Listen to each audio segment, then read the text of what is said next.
In today's video, I am going to give you my top 5 skills that every single basketball player needs to be successful. Okay, so in order in 2021, these are the skills that are most needed. Number 1 is mental strength.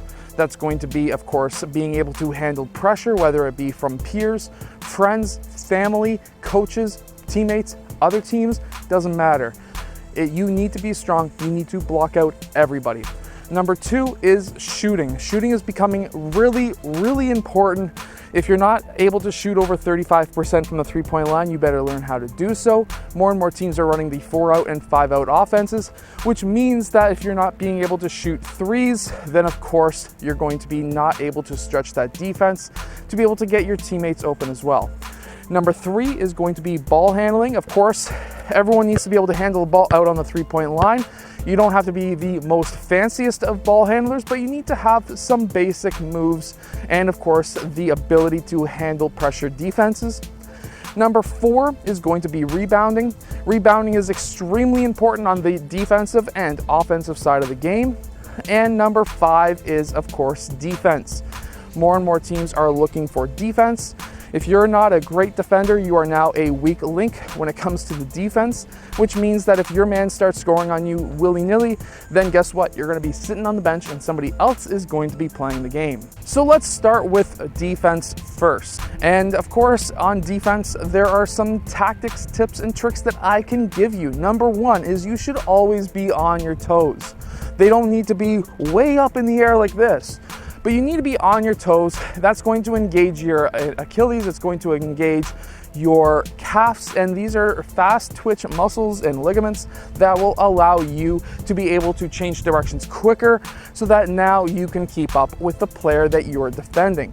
Number 2 is if you are an on-ball defender, let's say I'm guarding you, the person watching this video, I need to stay low, I need to stay on my toes, I need to keep my shoulders in line with my knees and my toes. Now the reason why this is important is because now by being in line, you're balanced. If you're too far forward, you're going to be reaching more. And if you're too far back, then you're going to be down on your heels. And of course, you're not going to be able to defend that way. So being on your toes, being balanced are very important. Also, getting my shoulders lower than yours to be able to change directions faster, being able to keep up with the offensive player is going to be extremely important. And then on the flip side, that offensive player, he's going to try and get lower than you to attack. And if he can't get as low as you are comfortably, then you've got the upper hand. Now, being able to get that rebound is extremely important. Now, when you get a rebound, first off, you should never get that rebound and bring it down to your waist. Never. Always keep it up high. Look for players to outlet to, or look for the ability to score if it's an offensive rebound. You're already close to the basket. Why get that rebound and kick it out for a three-point shot? If you're the biggest player on the court, as an example, you need to go back up. Unless there's like 3 seconds left, you're down by 2 or down by 1, three-point shots are needed at that point, usually. Again, it comes down to the coach's want and desire. Myself, as a coach, if we're down by 2 and you get an offensive rebound, go back up. Then we're tied, we can go into overtime, we can at least work our way to a win. However, if we kick that ball out to a player who's a 30% shooter and you're an 80% shooter here, or a 70% or even a 60%, if we're tied by, if we're down by 2, I would much rather get that offensive rebound to go back up here. However, if we're down by 3, then definitely a three-point shot is needed. Kind of at the same point, know how to get your rebounds, know where that ball is about to go. So for example, if the shot is being taken on that side of the court, you need to be on this side of the court. There's a high likelihood that the momentum of this basketball is going to hit that rim and continue to bounce out to this side. So basically anything, imaginary line down the middle of the court, if any shot gets taken from the other side, get to this side. Now, if you've already got 2 or 3 rebounders here, you don't have to say, well, I'm going to try and out-rebound my own team. Then at that point, you would go to the other side. However, if you're the only rebounder, and then at that point, you would want to get to the opposite side of the shots taken, and that can give you an upper hand on getting that rebound. Now, ball handling and shooting is going to be number 3 and 2. Now, when it comes to ball handling and shooting, obviously you want to be able to handle that ball. You want to be able to handle the width of dribbling that ball. You want to be able to do quick one dribble moves to be able to get past your defender to score at the rim. You want to be able to do quick, maybe an in and out jab, step back for a shot. You want to be able to do these 1 to 2 dribble moves, because believe me, it doesn't take 5 to 8 dribbles to be able to break a player's ankles. You only need 1 to 2 dribbles in a crossover and you can get by that defender very easily. Now, being able to combine your ball handling skills into shooting is also very important. You can have step back jumpers and things like that. But what happens if you're driving towards the rim and you get a help side defender come out on you?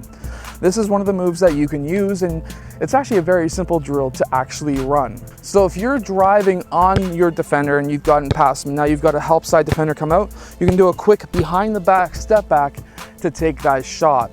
And this is actually a very simple drill to be able to run, is just to have maybe 2 pylons, if you even need to have pylons, and just basically attack the rim once you get to the middle of the key, behind the back, step back. Very super easy. You can also have it where you've got a defender on you playing pressure, and then you can do, again, same thing, behind the back, jump shot. Very easy.